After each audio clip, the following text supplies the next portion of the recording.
दुनिया में सब कुछ करिहा बतिया कही, प्यार केकरो से ना करिहा, है प्यार केकरो से ना करिहा। तो स्वागत है दोस्तों आपके अपने YouTube चैनल एनालिसिस क्लास में। तो दोस्तों जो स्टूडेंट आपका SSC GD NTPC RRB ठीक है, या आप अगर कोई भी एग्जाम की तैयारी कर रहे हैं तो ये वीडियो आपके लिए काफ़ी ही इम्पोर्टेंट होने वाला है, क्योंकि हम लोग इस वीडियो में आपका परसेंटेज के क्वेश्चन को सॉल्व करने वाले हैं। ठीक है, तो दोस्तों हम लोग पिछले वीडियो में हम लोग परसेंटेज के 40 नंबर तक के क्वेश्चन को सॉल्व किया था। ठीक है, इस वीडियो में हम लोग उसी क्रम को बढ़ते हुए क्वेश्चन को आगे सॉल्व करेंगे। ठीक है, तो अगर अभी तक आप हमारे चैनल पर नए हैं तो हमारे वीडियो को लास्ट तक जरूर देखिए। अगर वीडियो आपको अच्छा लगे तो चैनल को सब्सक्राइब कीजिए और लाइक बटन को भी जरूर प्रेस कीजिए। ठीक है, तो चलिए हम लोग आपका क्वेश्चन को शुरू करते हैं। ठीक है, देखिए आपका 41 नंबर क्वेश्चन बोल रहा है कि एक संख्या का 30% दूसरी संख्या के 40% के बराबर है। ठीक है, देखिए जैसा बोला है वैसा कीजिए आप। बोला आप एक संख्या जो है, एक संख्या का 30% जो है दूसरी संख्या के 40% के आपका बराबर है। ठीक है, यहाँ तक ओके। अब देखिए यहाँ का परसेंटेज से परसेंटेज दोनों कट जाएगा। ठीक है, और एक जीरो से जीरो भी कट जाएगा, तो यहाँ पे क्या होगा, अब देखिए 3x हो जाएगा और ये 4y हो जाएगा। अब यहाँ से x का वैल्यू कितना हो जाएगा, तो x का वैल्यू ये वाला हो जाएगा, x का वैल्यू ये, ठीक है 4, और y का वैल्यू कितना होगा, तो y का वैल्यू हो जाएगा आपका 3। ठीक है, यानी x का वैल्यू हो जाएगा यहाँ पे 4 और y का वैल्यू कितना हो जाएगा आपका 3। ठीक है, देखिए अब इसके बाद क्वेश्चन क्या बोल रहा है, इसके बाद बोल रहा है कि उन दोनों संख्याओं का योग का 25% 420 के बराबर है। ठीक है, अब देखिए ये दोनों संख्या हमको पता चला है ना कि 4 है और एक 3 है। ठीक है, अब क्या बोला है, इन दोनों संख्याओं का योग का 25%। अब देखिए इसका योग कितना होगा, 7, 7 का 25% और 25% का देखिए 25% कितना है, 420 है। यहाँ तो ओके है, 420 के क्या है तो बराबर है। अब देखिए 25% को हम लोग चाहेंगे तो यहाँ पे इसको लिख देंगे 1/4। ठीक है, 25% का मतलब 1/4। अब देखिए अब ये 7 से कटाइए, 7 छक कितना 60 बार में, यानी एक भाग बराबर कितना आएगा, तो 6 चौका 24। ठीक है, एक भाग कितना आएगा 240। अब देखिए अब इसके बाद क्वेश्चन में क्या बोल रहा है, तो इसके बाद बोल रहा है कि उन दोनों संख्याओं में छोटी संख्या क्या है। ठीक है, देखिए अब छोटी संख्या इसमें क्या है, y की वैल्यू है 3, तो इसमें 3 से गुणा कर दीजिए, क्योंकि हमको बोला था छोटी संख्या, तो छोटी संख्या क्या है यहाँ पे 3 है, तो 3 से गुणा कीजिए, 24 थे कितना 720। ठीक है, यानी छोटी संख्या कितना 720। ठीक है, और बड़ी संख्या पूछते तो क्या करते इसमें 4 से गुणा कर देते। ठीक है, चलिए यहाँ तक समझ में आया, कोई दिक्कत नहीं है। चलिए आगे बढ़ते हैं, इसको यहाँ पे हटाते हैं।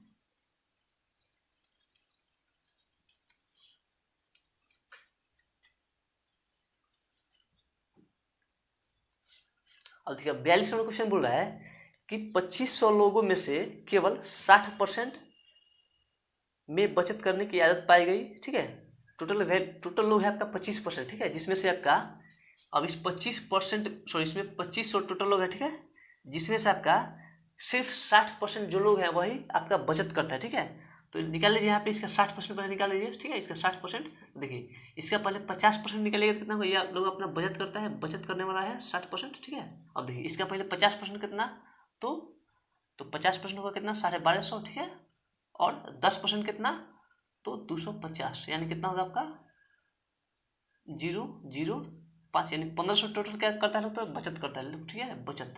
अब देखिए 2500 में से 60% लोग बचत करता है, इसका मतलब कि 2500 आदमी में से कितना बचत करेगा लोग, तो आपका 1500 आदमी बचत करता है लोग। ठीक है, यहाँ तक समझ में आया। अब देखिए इसके बाद बोल रहा है यदि उनमें 30% बैंक में बचत करते हैं और 32% डाकघर में करते हैं, तो ठीक है, तो इसके बाद बोले शेष शेयरों में करते हैं, तो शेयर धारकों की संख्या कितना होगा। ठीक है, तो देखिए यहाँ पे सिंपल सा कीजिए कि 30% बैंक में जमा 30% बैंक में बचत करता है और 32% डाकघर में आपका बचत करता है। ठीक है, तो देखिए टोटल व्यक्ति कितना है हमको बचत करने वाला, तो 1500, इसमें से आपका 1500 में से 30% बैंक में और 32% डाकघर में, तो दोनों को मिला के कितना हुआ, तो 62% हुआ ना।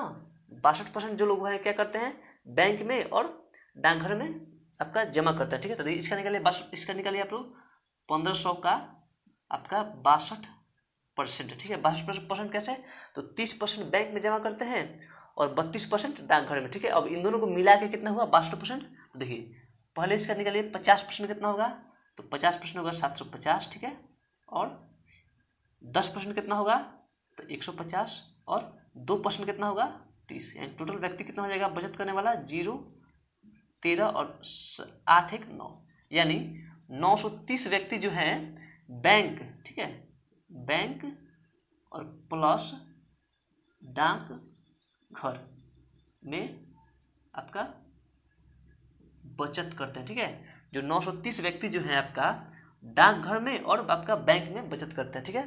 तो देखिए आपका क्वेश्चन में क्या बोल रहा था, तो क्वेश्चन में बोल रहा है कि शेष शेयर में करते हैं तो शेयर धारकों की संख्या कितना है, यही निकालना है हमको।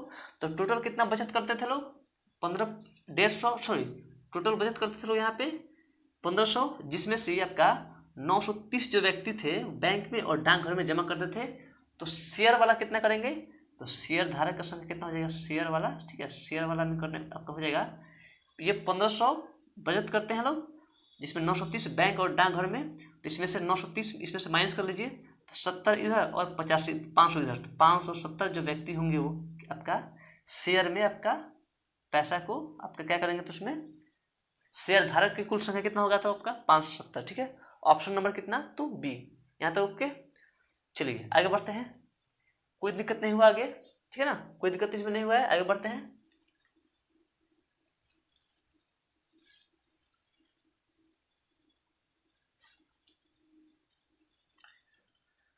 यहाँ तक आपको कोई दिक्कत नहीं है, ठीक है। चलिए आगे बढ़ते हैं हम लोग। देखिए 43 नंबर क्वेश्चन बोल रहा है कि 10,000 सीटों वाले एक स्टेडियम में 100 सीटें छोड़कर सभी टिकट बेच दिए गए, ठीक है।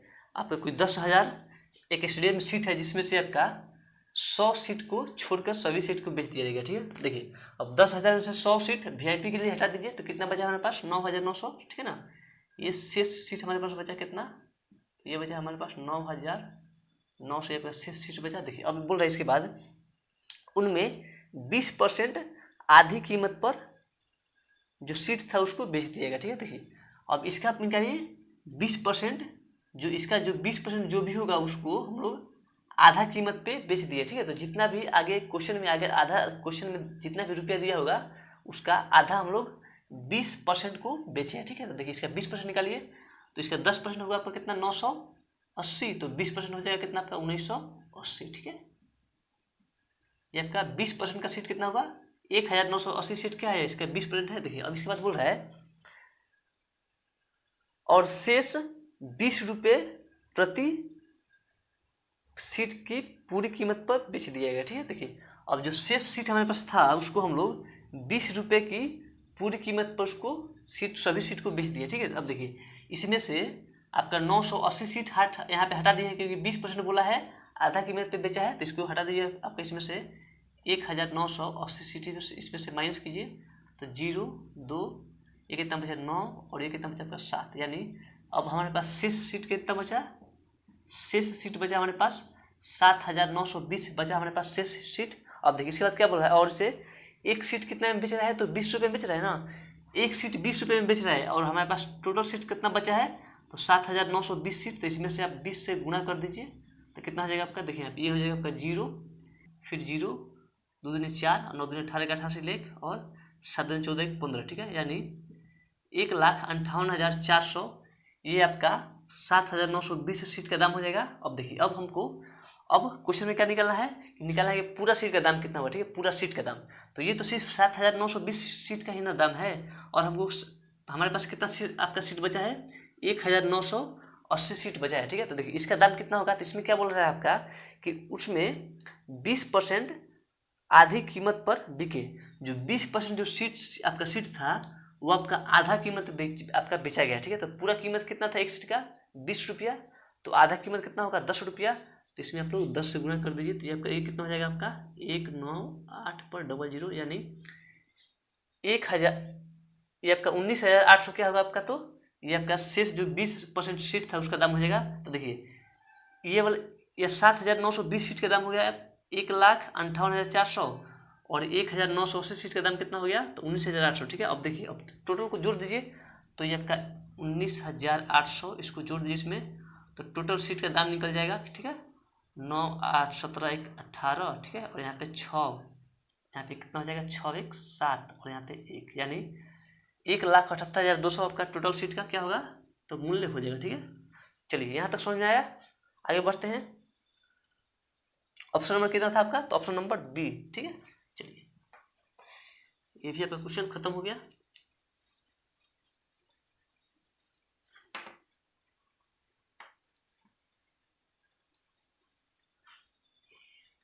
अब देखिए, अब 44 में क्वेश्चन बोल रहा है ए और बी की आय का अनुपात 3:2 और व्यय जो है, व्यय का अनुपात 5:3 है, ठीक है। देखिए ए है और बी है, ठीक है। ए और बी कोई दो व्यक्ति है, ठीक है, जिनमें आपका आय का व्यय दिया आपका 3:2, ठीक है।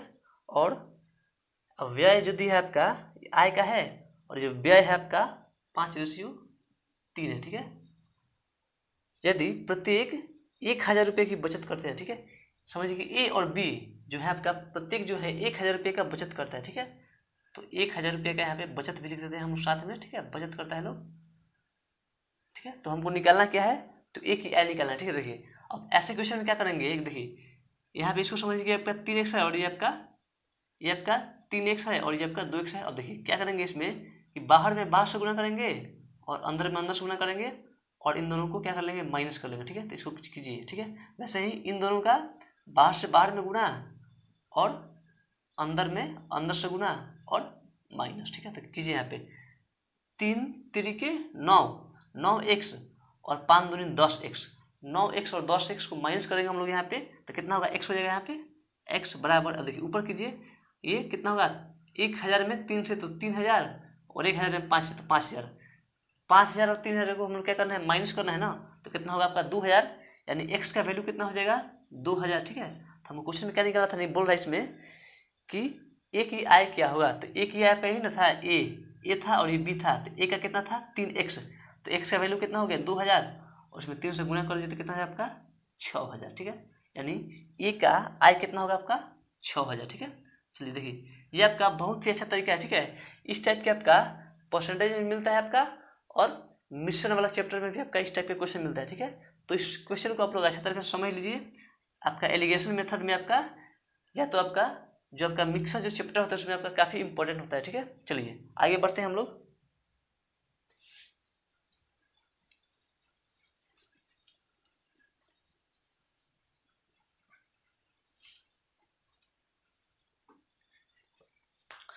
पैंतालीसवां क्वेश्चन बोल रहा है आपका कि एक संख्या को इस तरह से दो भागों में बांटा गया है कि एक भाग के 20% अन्य भाग के 25% के बराबर है। क्या बोला है लास्ट लाइन, कि एक भाग के 20% और अन्य भाग के 25% के बराबर है। तो अगर समझते हैं, पहला भाग मान लीजिए x मानते हैं, पहला भाग 20%, ठीक है, एक भाग का 20% और एक अन्य भाग का 25%, ठीक है, 25% का क्या है, तो बराबर है। यानी जैसा क्वेश्चन बोलेगा हम लोग वैसा लिख देंगे यहाँ पे।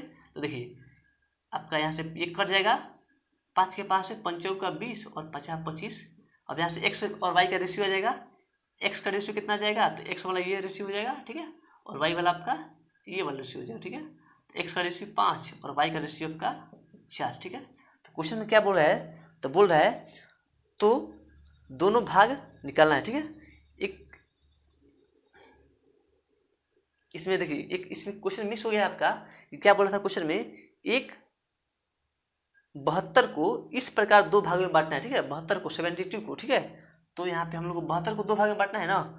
तो देखिए पहला भाग क्या था 5 था और दूसरा भाग कितना हो गया 4, तो दोनों को मिला के कितना 9, ठीक है। यानी 9x बराबर कितना 72, तो 1x बराबर कितना हो जाएगा यहाँ पे, 1x बराबर हो जाएगा 8।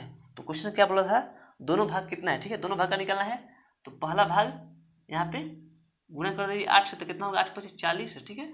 और दूसरा भाग में भी 8 से गुना कर दिए तो 8 का 32, यानी 40 और 32 इस क्वेश्चन का क्या होगा आंसर हो जाएगा, ठीक है।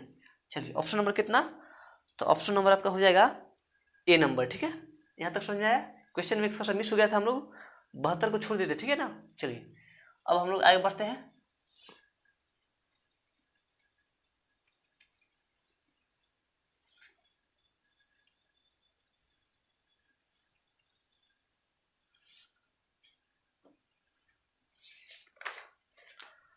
अब देखिए अगला क्वेश्चन बोल रहा है कि अनिल अपने वेतन का 10% किराए के लिए खर्च करता है, ठीक है।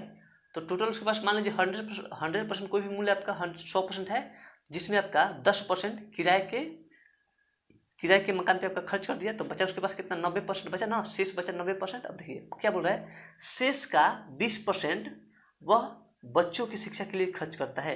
तो शेष का 20%, शेष कितना था हमारे पास 90 था ना, तो 90 का 20% जो है वह बच्चों की शिक्षा पे खर्च करता है। तो 90 का 20% कितना होता है आपका 18 होता है ना। पहले था उसके पास 100, जिसमें से आपका 10% जो था आपका मकान वाला पे किराए पे खर्च कर दिया, तो अब बचा उसके पास 90%। और बोल रहा है शेष बचा ना 90%, शेष का 20%, तो शेष कितना 90, तो 90 का 20% जो भी मान होगा वो आपका बच्चों की शिक्षा के लिए खर्च कर देता है, ठीक है। तो 90 का 20% कितना होता है 18 रुपया, और 90 था उसमें से 18 रुपया और खर्च कर दिया बच्चों की शिक्षा पे, ठीक है। तो 90 में से 18 हटा दीजिए तो कितना बचा हमारे पास 72। अब फिर शेष कितना बचा हमारे पास, अब शेष बचा फिर यहाँ तक 72%, ठीक है, 72%, ठीक है। यहाँ तक कोई दिक्कत नहीं है।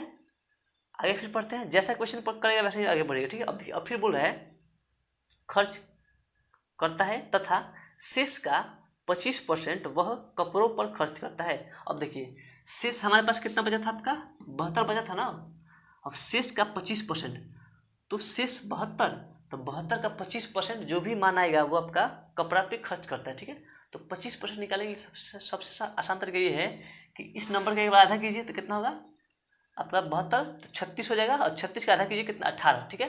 अब 18 क्या है 72 का 25% कितना होता है 18 होता है ना। अब इसमें से 72 में से 18 जो परसेंट है वो आपका कपड़ा पे खर्च कर देता है, ठीक है। अब पहले था 72, अब इसमें से 18 जो है आपका परसेंट जो है आपका कपड़ा, ठीक है, कपड़ा पे आपका खर्च किया, ठीक है। तो अब हमारे पास शेष कितना बचा, तो इसमें से आप माइनस कर लीजिए कितना, तो 72 में से 18 माइनस कीजिए तो यहाँ पे कितना होगा 4, और बचा 6 तो 54, यानी अब हमारे पास कितना बचा शेष, तो शेष बचा 54%, ठीक है। शेष बच गया हमारे पास 54% शेष बचा। अब इसके बाद क्वेश्चन में क्या बोल रहा है, उसके पास 54,000 रुपये बचे हैं शेष, ठीक है। अब देखिए परसेंटेज वैल्यू क्या है आपका शेष का है, और कुल वैल्यू भी क्या है आपका शेष का है, ठीक है। जब दोनों टर्म एक तरफ बराबर हो जाएगा, दोनों तरफ बराबर हो जाएगा, तो क्या कर देंगे हम लोग दोनों में बराबर में लिख देंगे, तो शेष बचा 54% और बराबर शेष हमारे पास रुपये में यानी कुल वैल्यू में कितना है तो आपका 5,400, ठीक है। यहाँ तक कोई दिक्कत नहीं है। अब देखिए 54 का ये कितना गुना है, तो 54 का आपका है 100 गुना, तो बटा में परसेंटेज का कितना होगा, तो परसेंटेज का बटा में 100 हो जाएगा, तो 100 का भी कितना गुना, तो 100 गुना हम लोग कर देंगे, 100 का भी 100 गुना, तो कितना हो जाएगा आपका 1 पर 4 जीरो यानी 10,000, यानी उसके पास टोटल अमाउंट कितना था आपका, तो 10,000, ठीक है। यहाँ तक कोई दिक्कत नहीं है। चलिए आगे बढ़ते हैं।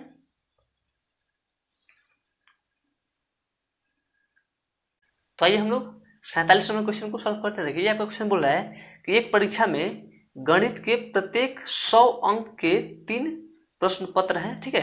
कोई आपका मैथ एग्जाम हो रहा है जिसमें कि आपका 100 नंबर का 3 पेपर हो रहा है, ठीक है। अब देखिए अब बोल रहा है कि एक जो छात्र है यानी एक लड़का प्रथम प्रश्न पत्र में 60% और द्वितीय प्रश्न पत्र में 70% अंक अर्जित करता है, ठीक है। देखिए जो पहला जो आपका प्रश्न पत्र था 100 नंबर का, उसमें से आपका ये आपका 60% इसमें से अंक अर्जित करता है, ठीक है, यानी 60 अंक अर्जित करता है।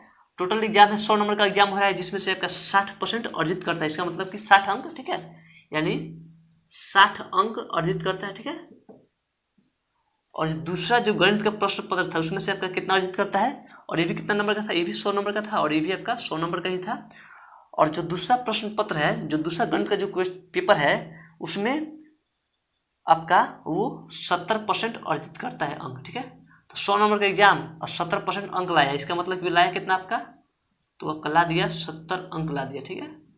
अब देखिए अब क्या बोला इसके बाद बोल रहा है उसे कुल 70% अंक हासिल करने के लिए तीसरे प्रश्न पत्र में कितना प्रतिशत अंक चाहिए, ठीक है। देखिए अब बोल रहा है कि तीनों पेपर को मिला के हमको 70% अंक चाहिए, ठीक है, तीनों पेपर को मिला के। देखिए तो तीनों पेपर कितना अंक का होगा, तो होगा ना आपका 300 अंक का, तो टोटल पेपर 300 नंबर का जिसे, ठीक है। अब तीनों पेपर को मिला के वो कितना परसेंट लाया है, तो 70% लाया है ना, तो निकाल लीजिए इसका 70%, तो कितना होगा इसका 70%, तो 70 के कैसे 210, यानी तीनों क्वेश्चन पेपर को मिला के आपको कितना नंबर चाहिए, तो 210 नंबर चाहिए।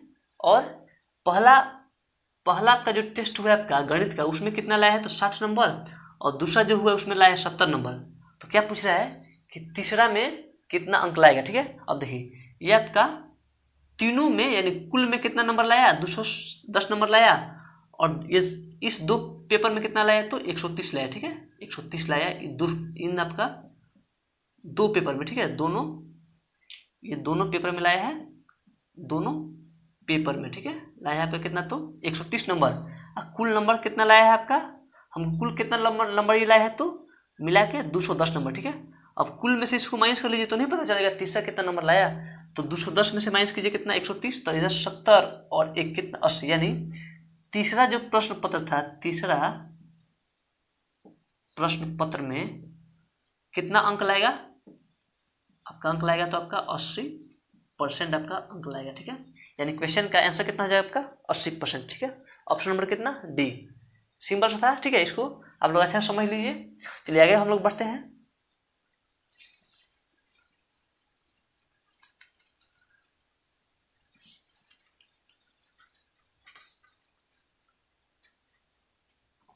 अब देखिए आपका अगला क्वेश्चन बोल रहा है कि एक संख्या यदि किसी संख्या में उसका 6.2/3% घटाने पर 5670 प्राप्त होता है, ठीक है। कोई संख्या है, ठीक है, कोई संख्या है जिसका 6.2/3% 6.2/3% घटाने पर कितना प्राप्त होता है, तो आपका घटाने पे 5670 प्राप्त होता है।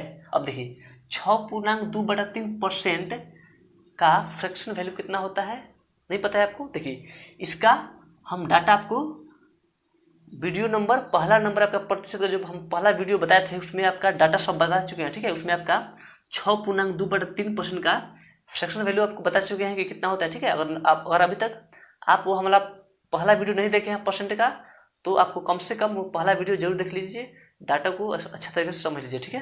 तो देखिए 6.2/3% का फ्रैक्शन वैल्यू कितना होता है, तो आपका 1/15, ठीक है। 1/15 क्या बोला है, 6.2/3% घटाने पे, तो 6.2/3% का फ्रैक्शन वैल्यू कितना होता है, 1/15 क्या बोला है, घटाने पे कितना प्राप्त होता है, तो हमको 5670, ठीक है।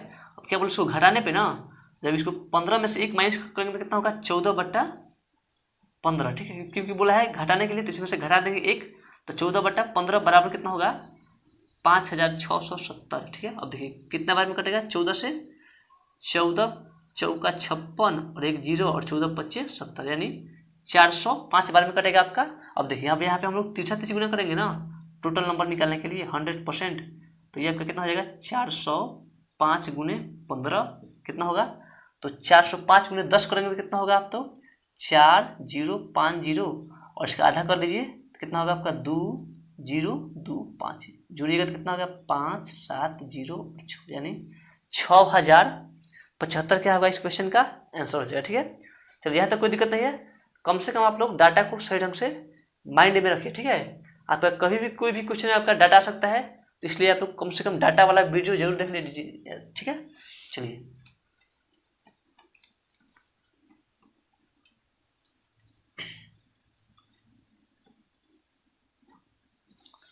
अब देखिए लास्ट क्वेश्चन आपको बोल रहा है कि 38 लड़कियों की एक कक्षा में 3 अनुपस्थित थे, ठीक है। अब देखिए किसी क्लास में 38 गो लड़की है जिसमें से आपका 3 गो अनुपस्थित का मतलब ऑब्सेंट है, ठीक है। तो 38 में से 3 को हटा दीजिए, क्योंकि हमारे पास कितना उपस्थित कितना हो गया, तो आपका 35 हुआ ना, प्रेजेंट कितना हुआ 35, ठीक है। अब देखिए अब इसके बाद बोल रहा है शेष लड़कियों में से 20% होमवर्क नहीं की थी, तो शेष हमारे पास कितना बचा था, 3 गो ऑप्शन थी, इसलिए इसको 3 को हटा दीजिए, तो 38 में से 3 हटा दिए तो कितना बचा हमारे पास 35। और बोल रहा है कि शेष लड़कियों में से 20% होमवर्क नहीं की थी, तो 35 का 20% कितना होता है, तो 35 का 10% कितना, 3.5 रुपया, और उसका दुगना करेंगे तो 20%, तो 3.5 का दुगना 7, यानी 35 में से 7 जो लड़की थी आपका होमवर्क नहीं की थी, ठीक है। तो अब देखिए अब इसके बाद क्वेश्चन में क्या बोल रहा था, तो बोल रहा था कि कितनी लड़कियां होमवर्क की थी, तो सिंपल सा, जब 35 लड़की है जिसमें से आपका 7 जो लड़की है होमवर्क नहीं की है, तो कितने होमवर्क की है, तो 28, यानी सिंपल सा इस क्वेश्चन का आंसर कितना हो जाएगा आपका 28। ठीक है, चलिए आपका 28 इसका क्वेश्चन का आंसर। ठीक है, यहाँ तक समझ में आया। चलिए, तो आपका ऐसा ही क्वेश्चन SSC GD NTPC या आपका CHSL के एग्जाम में पूछा जाता है। ठीक है, तो ये वीडियो आपको कैसा लगा, अपनी राय हमें कमेंट बॉक्स में जरूर लिखें। इस वीडियो को आप अपने दोस्तों में भी शेयर जरूर करें, जिससे कि ज़्यादा से ज़्यादा लोगों को इस वीडियो से फायदा पहुंचे। ठीक है, तो अगर ये वीडियो आपको अच्छा लगा होगा तो हमारे चैनल को सब्सक्राइब भी जरूर कर लीजिए और लाइक बटन को भी जरूर प्रेस कीजिए। ठीक है, तो फिर मिलते हैं एक नए वीडियो में, तब तक के लिए थैंक यू।